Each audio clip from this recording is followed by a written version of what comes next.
In this lesson, Chapter 7.11, we're going to take a closer look at the lower limb. At the end of this lesson, you'll be able to locate the bones that compose the lower limb and identify their major features. The bones of the lower limb form the framework of each thigh, leg, and foot. They include a femur, a tibia, a fibula, tarsals, metatarsals, and phalanges. And the femur, or thigh bone, is the longest bone in the body and extends from the hip to the knee.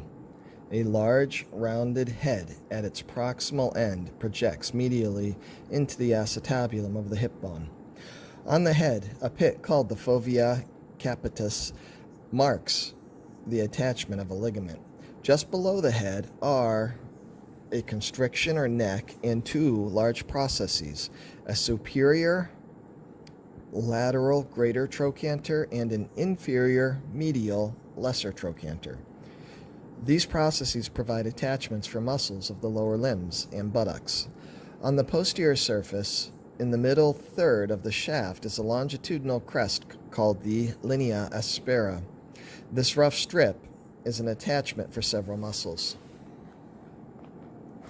At the distal end of the femur, two rounded processes, the lateral and medial condyles, articulate with the tibia of the leg.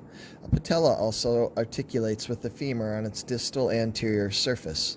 On the medial surface, at its distal end, is a prominent medial epicondyle, and on the lateral surface is a lateral epicondyle.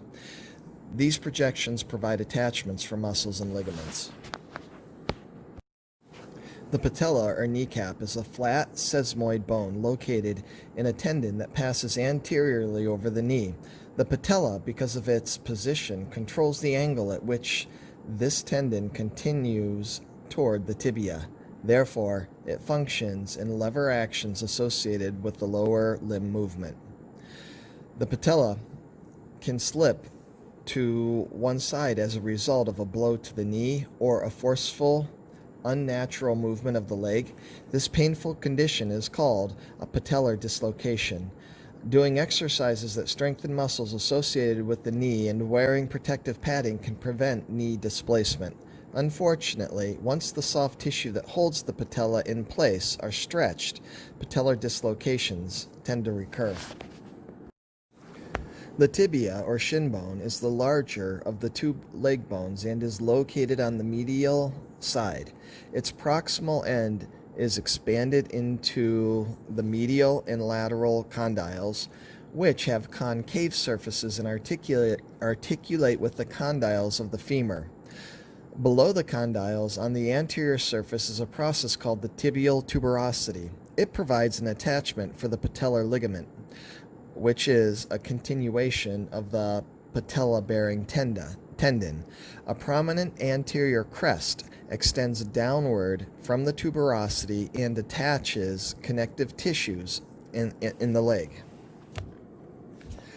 At its distal end, the tibia expands, forming a prominence on the medial side of the ankle called the medial malleolus, which is an attachment for ligaments. On the lateral side is a depression that articulates with the fibula.